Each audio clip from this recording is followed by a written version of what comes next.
So we are here for women's soccer and women's volleyball whip run, part 7. So we have here some women's soccer here today. There's some for Wednesdays, Thursdays are the best days. There's Saturday, Sunday is also a good day. Today's Friday has some. Not a ton, but they do have some. Not as much as Saturday though. And Sunday has the rest of it. As you can tell. So yeah. Let's go take a look at the scores for Wednesday. So we have in the 52nd minute, Butler up 1 DePaul. Presbyterian Gardner Webb scores in the 56th minute. Marist up in the 40th minute 1-0. Radford up in the 47th minute 1-0. Gonzaga and St. Mary's scores. High Point winless in the season. There are 2 draws and 6 losses. Down 2 to South Hempstead. Providence and St. John's in the 50th minute scores. Number 24 Xavier and UConn scores in the 50th minute. And then earlier we had Crane defeat Villanova 1-0. Jacksonville 6-0 on South Carolina State. Notre Dame 4-3 on North Carolina. Pepperdine 6-0 on Oregon State. And that was mainly second half though. St. Peter's Riders scores in Georgetown 3-1 over Seton Hall, number 2 in Georgetown. In women's volleyball, Nebraska looks like they're easily sweep Michigan. They're up 29 in the third set. It's 25-22, 25-10, 29 in the third set. We have Baylor, number 2 Baylor and Texas Tech. In set 3, 7-3 Baylor leads set 3. Number 3 Kentucky, 6-3 on South Carolina.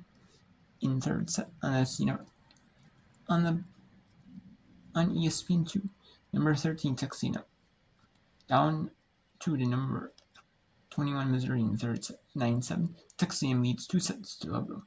In Southeast Missouri State at the break. They just finished the break. Commercial break. We're up 16-10 on UT Martin third set in the Ohio Conference play. In Big 12 play, TCU, number 9 TCU, fought with a fought hard against a tough Houston team, 25-23. Houston leads set 2, 13-10. In the Southland, City of Austin leads Texas A&M Corpus Christi in set 2, 22-20. Texas A&M Corpus Christi the opposite. Number 5 Pittsburgh and number 11 SMU. 15-11 number 5 Pittsburgh or number SMU, number 15-12. Both 8-2 in AC. In the Big Sky, Weber State 17-13 North in the first set. Indiana and Northwestern at 9 Eastern Big Ten. And that's Big Ten play. Vanderbilt, Texas. Vanderbilt's first year as a women's volleyball school at 9 Eastern. And then, which I'm surprised there's just like 17 schools that don't have women's volleyball in Division 1. That are Division 1 members. Which I'm surprised by. And then Montana State. In East Washington, that's at 6 Pacific. And then earlier we had Xavier go to 12-1 with a sweep over Butler. UCF goes to double-digit wins, 10-3 with a 3-set win over Cincy. Elon gets a win over North Carolina Central. South Florida 3 sets 1-1 over South Florida. Florida Atlantic, excuse me. South Florida 3 sets over Florida. South Florida took set 1, and then South Florida took the other 3 sets. Barry Dickinson takes set 1, 2, and 4. And NJT takes set 3 and a 3-1 victory. Number 22 Tennessee is with a sweep over Georgia. 3-0. So let's go to Baylor Texas Tech in set 3. And set 3 over the Southeast Missouri State. UT Martin, that's third set. Then we'll go to DePaul. We'll go to DePaul and Butler. Is there any ranked teams? Yeah, number 24 Xavier and UConn. We'll go to that. We'll go to Wetzel Presbyterian Gardner Webb. That's in the 60th minute. 56th minute we got DePaul Butler. Or we can go to Providence St. John's. It's 1-0. When all tied. Oh, trigger web. And then it says there you can probably see John.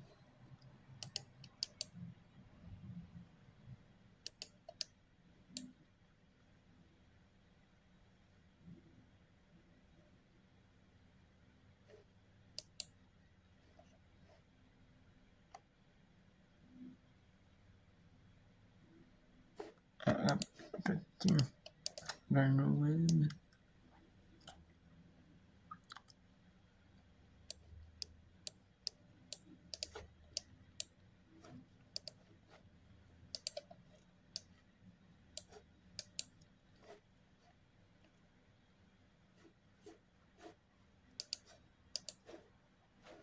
Tough to.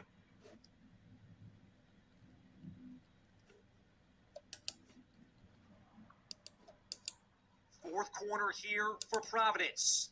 High fly.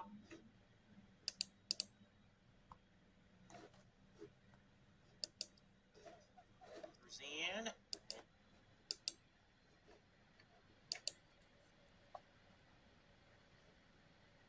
Simo's done out of here. Here in this early going.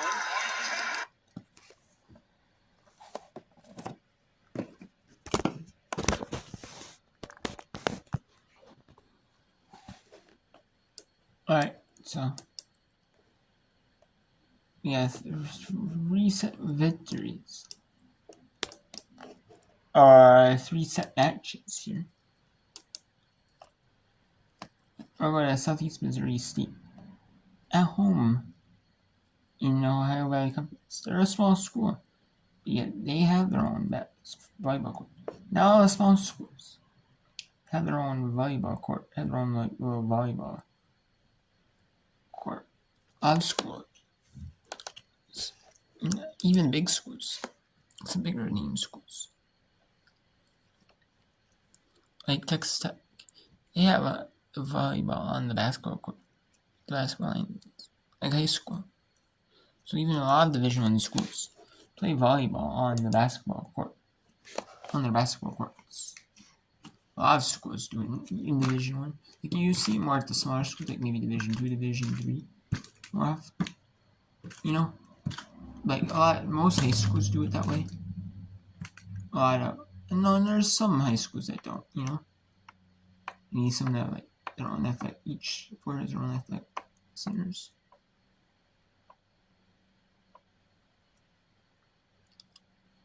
You know, a lot of them do that. Even if they have like, most of them do. Even if they have like basketball, like men's basketball, and men's volleyball. They do on all the same court.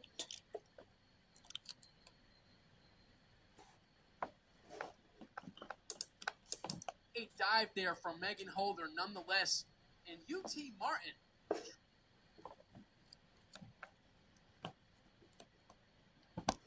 Trying to get this third set back. Trying to force Simo into a fourth set. Peters.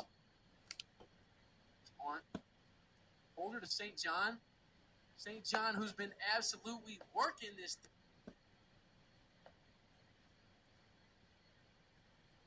Ava Peters to serve once again.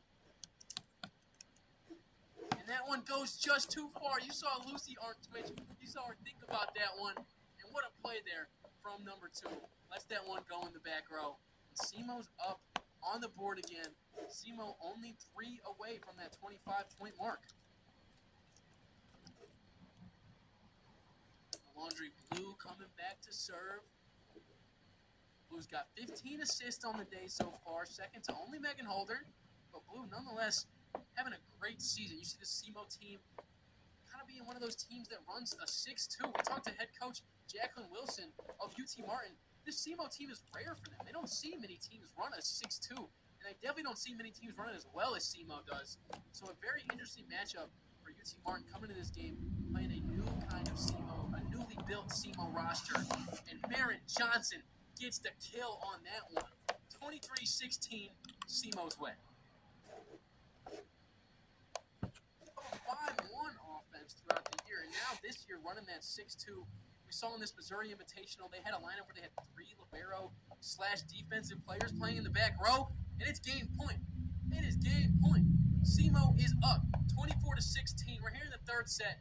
SEMO's already up 2-0. This team is deep. This team has been playing aggressive all day, and a Laundry Blue is back to serve, hoping to get SEMO on the right side of history.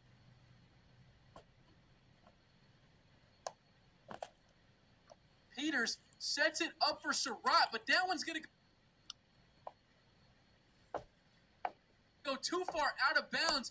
SEMO has done it, everybody. SEMO has beat UT Martin. The Battle of the Hawks, number 2 of the season for the Red Hawks, goes in their favor. So the Battle of the Hawks, SEMO's 2-0. What a game from Lucy Arndt, 14 kills. What a game from Ramiri Gardner, 10 kills. What a game from Katie St. John, 9 kills.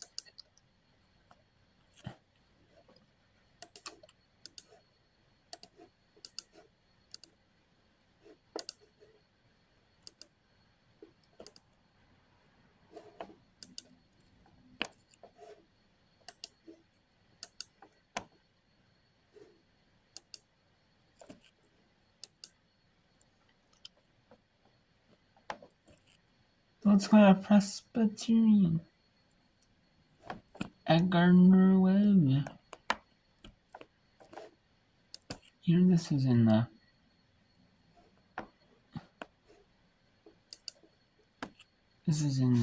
the 67th minute at Gardner Webb.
Officially near we're getting ever closer to that territory where it feels like the next goal is going to be the one that wins the match.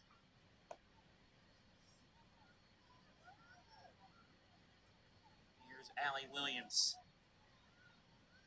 trying to spin her way through, but good work by Gardner Webb. Her shot all there. Long ball, Slovak off and running, trying to chase. Needs some help. Slovak into the area. Still Slovak.